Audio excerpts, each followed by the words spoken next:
All right, how you guys doing today? So this video will pretty much show you how I dropped the motor on this 3SGTE Gen 2.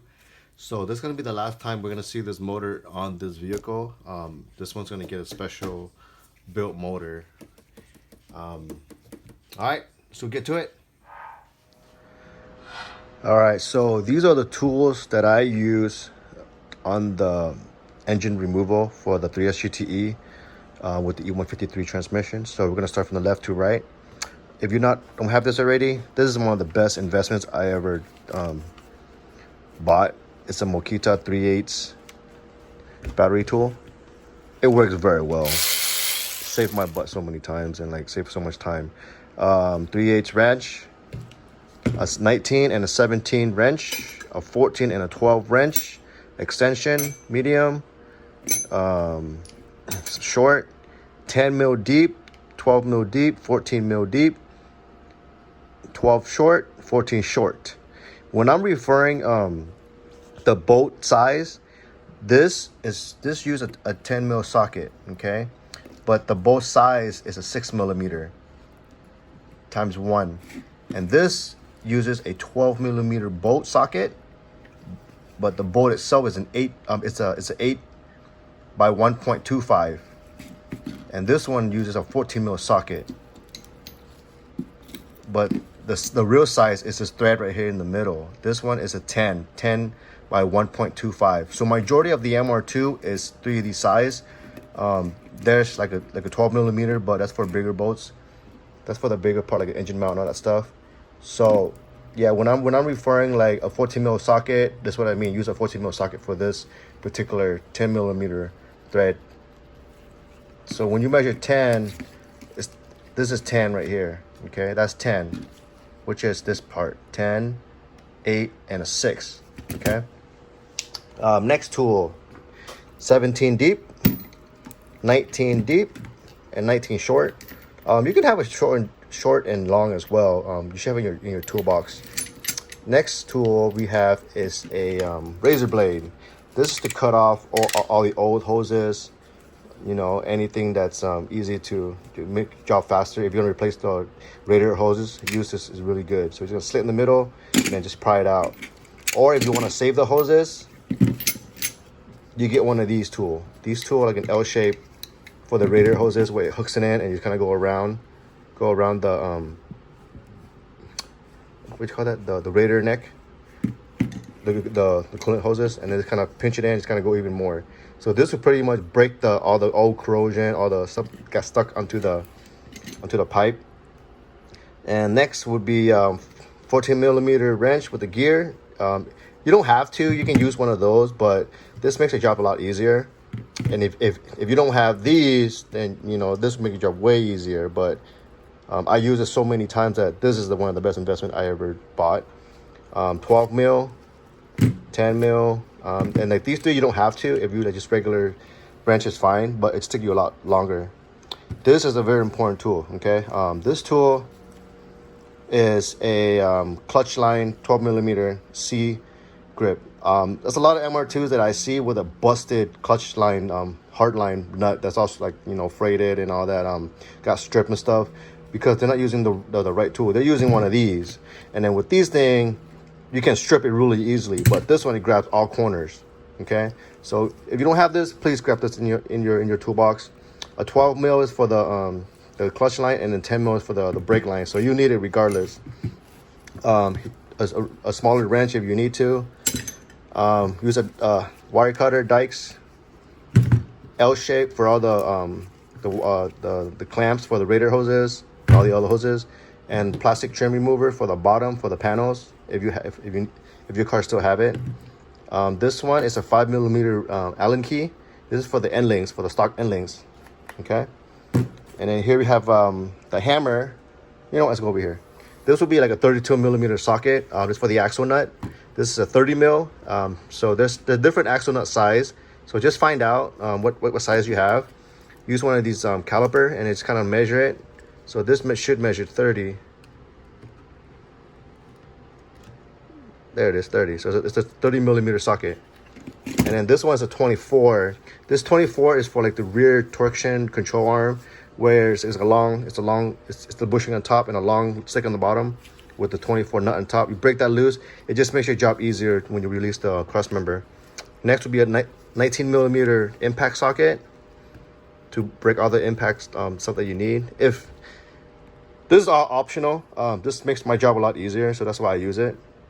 17 millimeter socket, deep impact, and a 14 millimeter. So I just break it off whatever I can with this 1/2 inch Ryobi. This one is cheap. I mean, it's not fancy as or nice as the Snap-on or the Mokita or the DeWalt, but it's, I mean, for the price, I don't use it very often. I use it only when I break off big stuff. But I mean, for the price, it's good. And a 1/2 inch wrench breaker bar just in case. And then this is very important. This is like a breaker bar. So this one pretty much, pry out all the stuff, all the things that won't budge. And then hammer. This one is weighted inside. So when you smack it, all the weight goes this way. So this is for like, the axle, when you remove the nut, just kind of hammer the axles in. And then this one, you don't have to have this, but this makes my job so much easier when I remove the driver's side axle. You guys know what I'm talking about when you guys do the axle removal. So the driver's side axle has a little C-clip before the teeth. So you have to pass the C-clip in order for you to remove the axle. So what I do is I kind of stick this between the axle and the transmission, and then I just use my hammer and just smack it out with one smack, and it'll come right out. So that's the best way for me that I've been using for a very long time. It's a little trick that I do. So guys been struggling like crazy. This is what I use. And then you can see my other axle removal video to show you how I use this one. And most important thing, get a tray with all your bolts organized, and then Ziploc back it. And then like when I like to do my engine swaps, I like to put the bolts back into the frame. It belongs in the frame, so that way when I go back and like put it back on, that way the bolts go back where it's supposed to be. But majority of the time they use these 3 bolts. Okay, and then this is the length. So let's go this way over here. So what I have on this tray are pretty much the 6 millimeter, the small 10 mil socket, 12 mil socket, and the 14 mil socket. So 8 mil by 125, and these are going by length: 12, 16, 20, 25, 30, 35. So I like to have new bolts just in case. So this is 35. So when you measure here to here, that's 35 millimeter long. And the thread size is 8 by 125 or 10 by 125. Okay, so this is probably the bigger 14 millimeter socket. So these are all pretty much labeled, so that way if I'm missing a bolt or something, I can always go back here, grab the new bolt, and then put it back into the engine. All right, but that's pretty much it. And also grab plenty of water or your favorite beverages. Also use PB Blaster WD-40, and just pretty much spray everything that it's like rusted out or stuff that needs to be like lubed. So that way it makes your job a lot easier. And also wear a mask and goggles if you can, because a lot of dust, a lot of rust kind of fly in your face. That's pretty much it as far as the tools that you need. So let's get cracking, guys. Cool. Also, disclaimer: I'm not a mechanic. I'm not a professional whatsoever. I'm not an MR2 expert, nor am I trying to be one. I just do these MR2, out of my garage. These are all my personal MR2s, and I pretty much do as I learn. Like no one taught me anything. I just pretty much go on Google, go on the forums, watch the BGB, the MR2 Bible, and just pretty much, and then just kind of figured it out on my own. So all right, go ahead and let's get this started. So let's do it, guys. All right, so first stop, what you can do is you want to drain the oil. So undo this 14 millimeter bolt, and then open up all this cover right here, and then we're gonna drain the 2 coolant hose that's right here, 12 mil, and then you can, if you want, you can drain the front radiator hose as well, which is right here, right there. You can drain that one, and then the 2 right here in the center. So drain that, and then since I want to remove the transmission as well, I want to drain the transmission board as well. 24 mil, 14 mil, and then 2 12 mil up here. Okay, so let's drain all the fluids out. All right, so the transmission fluid, engine oil, it's still draining a little bit. Engine oil is still draining. The 2 coolant hose still draining. So this will drain. This thing shoots out really hard at first, so it gives you a big bucket, okay? And then go ahead and correctly dispose of these fluids. And then the radiator up here, since I'm gonna replace the radiator anyways, so I'll put a hose there and then just drain through there. So these are all the old fluid. Okay, so go ahead and wait until everything drains out. Alright, so pretty much once all the fluid's been drained, what you want to do is, what I do is I remove all the suspension part, the cross member, the arms, the suspension part, the front arm there. Pretty much undo all the shifter cables while you're down here anyways. Undo the shifter cables. You can loosen these two bolts and then put it aside, or just do the whole shifter cable itself. I'll remove the shifter cable since I'm going to remove, change the new shifter cables anyways. Remove the clutch line, engine mount, down exhaust, pretty much all the cross member, like to so that it can clear the way to can drop the motor straight down. Exhaust come out, axles come out, so you gotta redo all these hubs. Remove that. You can watch my other video on the axle video to remove the axles.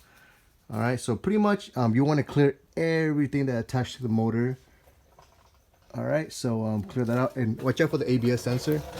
You gotta remove this 10mm bolt first, and then put it on the other side of the sway bar. If not, then once the crossmember drop, it's gonna rip this thing apart. All right, so go ahead and clear all this out, and let's do that. All right, so pretty much axles out, all the arms are out. The clutch line right here, use this special tool, okay? So you don't break this, line right here. So use this tool, break it up, then remove the clutch line. Engine mount's out, axles out, all the arms are out. Pretty much, the only thing left is the cross member needs to be dropped, and the engine is pretty much able to swing back and forth. Okay, so we're almost there. So the only thing that's holding the engine in place is this, are the both side engine mount. The front and rear has already been removed. Exhaust been removed, downpipes been removed. So what you want to do is you want to make it nice and even. I'll show you later with the tool that I use to drop the motor. So pretty much everything, it's already loosened up or removed. This is how I do it, since I'm going to clean the whole cross member anyway, so it makes the job a lot easier for me. All right, so, and then pretty much that's the arm, that's the downpipe, mid pipe, axles, and that's the other arm, engine mount. All right, and then all the bolts go back where it belong, so that way you don't lose anything. All right, let's go ahead and drop the cross member, and then we go to the top, and then this, see those two nuts right there? That's what's holding the engine in place, side engine mount. Okay, so the bottom is pretty much clear. Let's go to the top and then undo everything on top, and the whole engine should be able to drop down. All right, as you can see here, the shifter cable is off, everything's removed. All right, so the whole engine's been able to go down, and the cross member is out as well. Okay, let's go to the top. All right, so the first part, what you want to do is you want to replace all the inspection panel, the strut bar, the other instruction panel, pretty much anything that the harness or any vacuum hose attached to the firewall, you want to remove it from the back wire firewall and the front firewall, and just pretty much remove it and just lay on top of the engine, because we're going to drop this whole motor as a complete motor. So that way, just in case if later on, you know, I want to put this back, it has everything on the motor already. So we're not going to use any of this extra stuff that's on the vehicle. So anything attached to the firewall, we're going to put it back on. I may or may not use the cruise control. I probably won't use the cruise control, but like this cruise control box right here, it's going to come with the on top of the engine as well. So yeah, the complete Gen 2 motor is going to get dropped. Okay, so go ahead, remove the inspection panel, strut bar, the other inspection panel, and anything attached to the firewall. Okay, cool. All right, so the next part, the X bar has already been removed. Inspection panel has already been removed. Try to keep, when you remove something, put it back, like the bolts right here, so that way you don't lose anything. And if you have a tray to kind of label where the bolts go, that'd be great too. And then just pretty much all the bolts that have been removed, you put it back where it is. And then just put all this stuff in a safe container.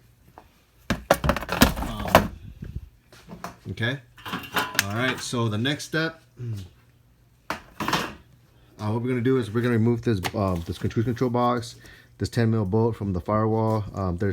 Remove this. There's a 10mm here, and there's a 10mm right here in the bottom, and there's one more at the back firewall. And then there's one right here, under here. Remove that. Remove this one right here, and there's one all the way down there. I don't know if you can see it or not, but there's one down there. So undo this with a 12mm, and then pretty much that will loosen this cable right here. So undo that cable, and then that will attach to the back, and then just put all of this on top of the engine. And then pretty much we're trying to clear as much as possible. And of course, you have a stock intercooler. Remove the piping on the stock intercooler. So I'm gonna remove all this piping from this hot pipe and cold pipe, and then put that in the box. So we're gonna clear as much room on this side as much as possible, and then we're gonna walk and then work our way through the other side. Okay, cool. All right, we went ahead and removed all the piping, intercooler piping, and then the AFM, the intake. With this clip, be very careful. This clip's supposed to go right here. What you want to do is you want to get a screwdriver, a flathead, pry this out one side at a time, pry this one up, and then it pulls straight out. If not, you're gonna break this thing. This is very, very important. And then just pretty much we pull out all the hose and everything. So during this time, pretty much all the fluid's been drained already, transmission fluid, oil fluid, and then the coolant's already drained already on the bottom. So we're gonna go ahead and pretty much remove all the hoses, all the fuel line. This is the return line. You can undo it there. It's a little clamp. This one's a 17mm bolt. Undo that. That's the fuel line. It's gonna drop. And then this is the ground. Remove that, and then remove all this. Pretty much remove all these mounts right here. And then we're gonna slowly clear this out. Clear this area out. Okay. And then remove this piece, this bracket, and then put that again with the engine. And then a lot of the Gen 4 and Gen 5 swap, you want to keep this fuel pump relay as well as the resistor pack. Okay. All right. So you want to keep this whatever that stays with the body harness, you put it with the car, and then whatever part of the engine, you put that with the engine harness. Okay. So let's go ahead and remove all these hoses, coolant hoses, and then anything attached to this kind of like this black canister and everything. Okay. So we're gonna slowly our way clear this area out. All right, so the next step is undo all the coolant line. There's two heater core hoses here, the coolant line here, the return line, the fuel line, and then remove the fuel line, and then undo all the 12 socket bolt for the positive. So this is the positive wire going to the starter. Okay, guys. So when you put back the car, this is not ground. This is 12-volt live, and then and of course, this is for the starter, the signal wire for the starter, and then that's the main source for the power.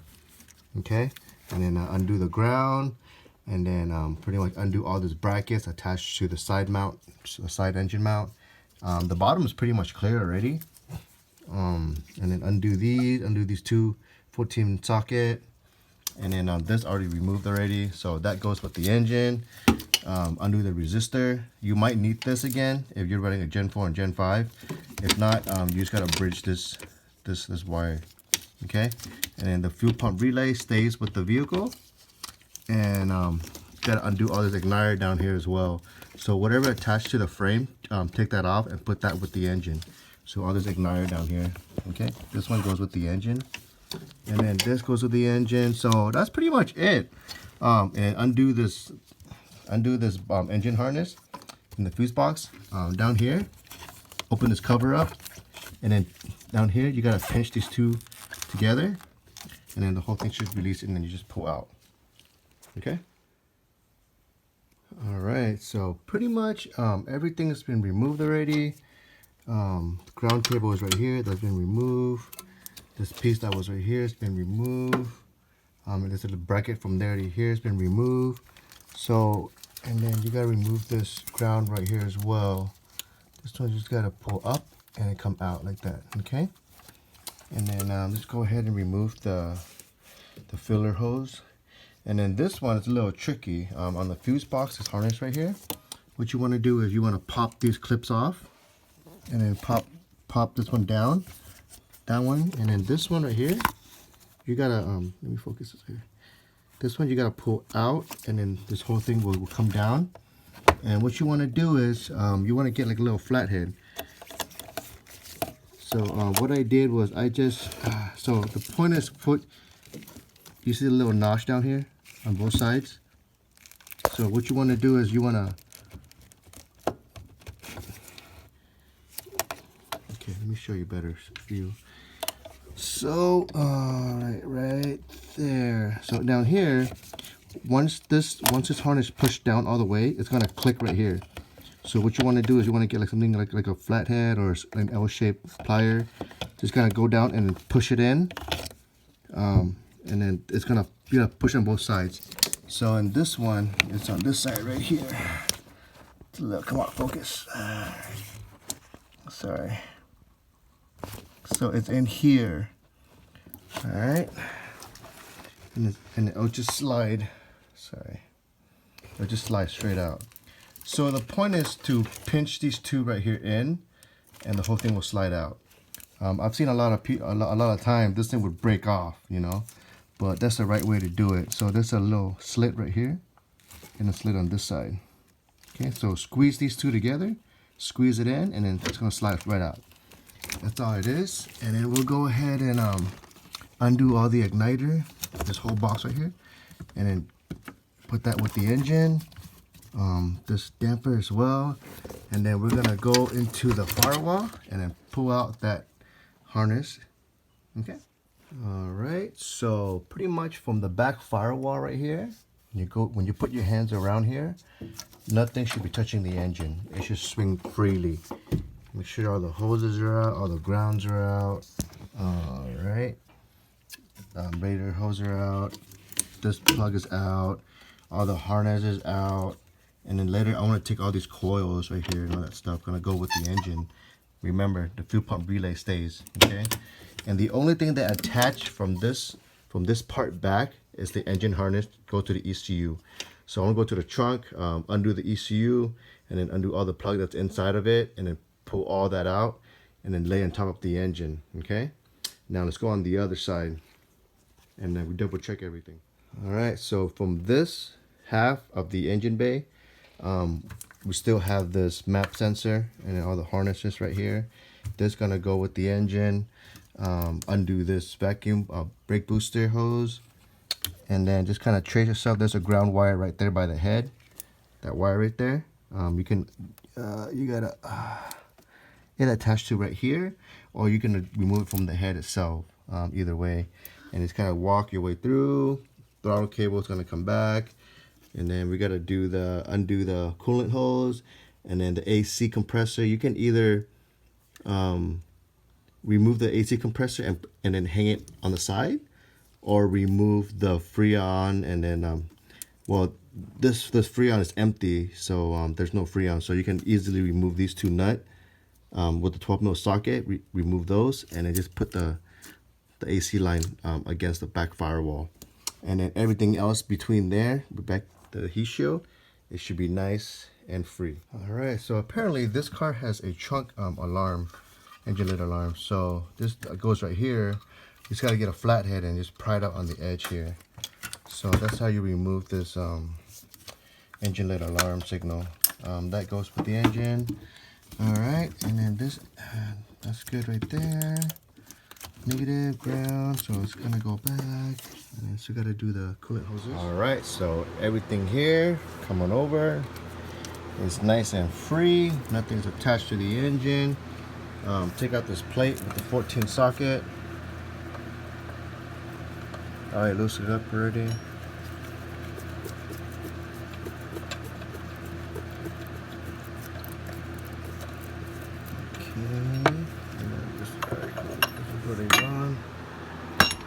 Fantastic. All right. AC lines out, coolant hoses out. Kind of run your hand through here. Everything's out, ready to go. So there's only 3 bolts on that side holding the side engine mount, and then 2 nut on this side on the bottom holding the engine up. And we also have to get the ECU harness out from the back trunk. Okay. All right, and here's the trunk. Go ahead and undo all the plugs down here, the body harness here, the starter relay, the cooling fan box, and then pretty much get everything and then slide through that little hole. Okay. All right, so everything is pretty much out, and go ahead and just push it through. Okay, so this is my setup. It's on a dolly already, hydraulic dolly. You can buy this at Harbor Freight, they're pretty cheap, or Amazon. So I'm gonna use this gun, undo the 2 bolt right here on the bottom, that 2, and then 3 on the other side. Okay. All right, so I undo that 2 side already, and then just lower this down.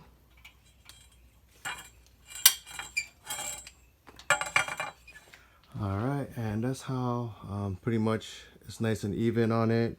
I said to undo the 2 bolt, 3 bolt on the other side, and then it just drops right on top of the dolly here, and then you can just slide straight out. So yeah, that dolly is really cool. So it keeps everything nice and flat, nice and even.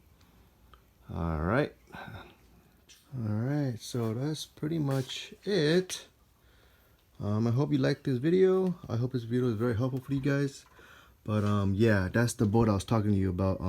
The one on top, and then the 2 on the bottom. That's on the driver's side, and then this 2 right here.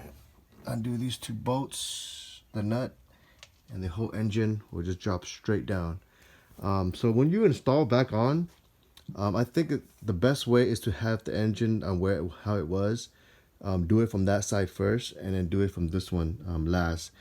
And it's a good idea to open up this, remove this if you don't have like a stable table at all. So remove this or loosen it so that way this thing can move up and down, left and right, just a little bit. So just kind of guide it in this hole right here. So as long as the engine is nice and straight on the J-hook engine mount, it's gonna slide straight in. Yeah, that should be good. But yeah, when you install it, hook up that side first, and then hook up this one next. So that's the easiest way for me, how I've been doing it. But yeah, just reverse order on how to install the engine again. All right.